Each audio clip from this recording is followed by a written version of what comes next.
Hello, everyone. I'm Dr. Lucinda Canty, and I am with the co-authors of An Overdue Reckoning on Racism in Nursing. I'm with Dr. Peggy Chinn, Dr. Christina Nyirati, and Valorie Taylor. This article talks about our experiences with An Overdue Reckoning, our web series, An Overdue Reckoning on Addressing Racism in Nursing. And this was an initiative started September 2020. It started with 5 weekly Zoom discussions on how we as nurses can address racism. There were approximately 110 to 120 participants each week. What is unique about this project is that we focus on the experiences of nurses of color. Their voices really help to guide our discussion. We did not allow white nurses to speak. We did not give them the floor. White nurses could ask questions in the chat or make comments in the chat, but they were never given the platform. We wanted this to focus on nurses of color. It's just so often that, for myself and other nurses of color, we find ourselves in spaces where we're silenced, we're not seen, our experiences are dismissed. So we want to change that narrative for this project. And we describe how we did that in the article. So, because our experiences have value, but we also need a safe space where we can talk about things that are important to us. And we strongly believe that to become anti-racist, you cannot do it without the voices of nurses of color. So we use the principles of reckoning to guide our project. The principles of reckoning were read at the beginning of each session. Christina, can you talk a little bit more about the principles of reckoning? Certainly. Before we began our first session, we took this very seriously. We really did want to center the voices of nurses of color, but we knew we would have to make a commitment to that. In order to do that, we composed the principles of reckoning, and you can read them. They're going to be in the article for you to read. And we became committed to the notion that this was the opportunity for the nurses of color to guide the discussion. We did not present a discussion guide, and we did not expect that our agendas would be front and center. Rather, the voices of nurses of color would be front and center. And it was important for us to make that commitment first. And you can also read the details of the structures of the reckoning sessions. I think, Lucinda? Yes. And Valorie, you started as a participant and later became a member of the Overdue Reckoning team.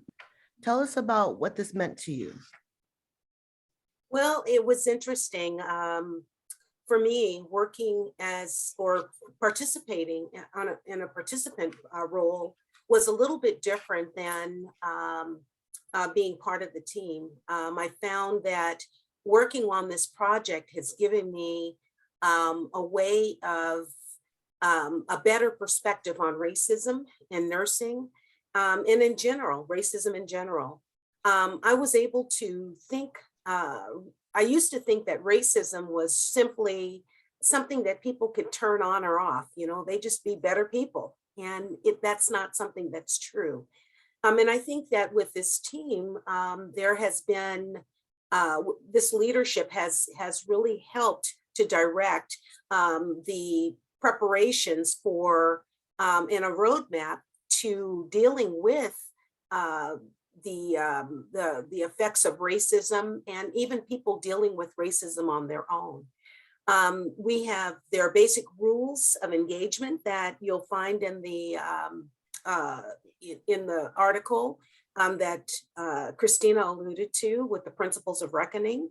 There are limitations that we experienced with white nurses participating, encouragement of all nurses to listen intently and on the nurses of color, and how they felt. Even I myself, listening to other nurses' stories was very beneficial for me as a Black nurse, because a lot of times you think that you're the only person experiencing racism. and you're not. But I think that one of the things that you'll see is that there is a conscious decision to move forward in dealing with becoming an anti-racist, because it is a choice. It's not something that you can just turn a switch off and on, but you have to make a decision. Yes. And Peggy, can you close our discussion with your perspective? Yes, I want to just reiterate how important it is for us to make this decision and make this choice. And especially for white nurses, we absolutely must make a conscious decision. We started this because we knew that something had to be done after the murder of George Floyd, and that we had to take some action in our own realm, our own world. And of course, we're a big world, covering all the people that participate in our sessions that are still ongoing. But it has resulted in a network across the country and across the world, really, of nurses who are really consciously discussing racism and moving forward. It's not enough to talk about diversity and equity and inclusion. You have to talk about racism if you ever wanted to get there.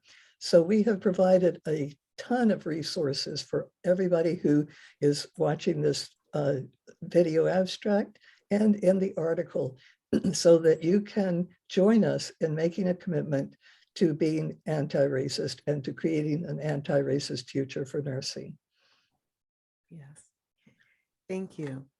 And we hope that you enjoy our manuscript.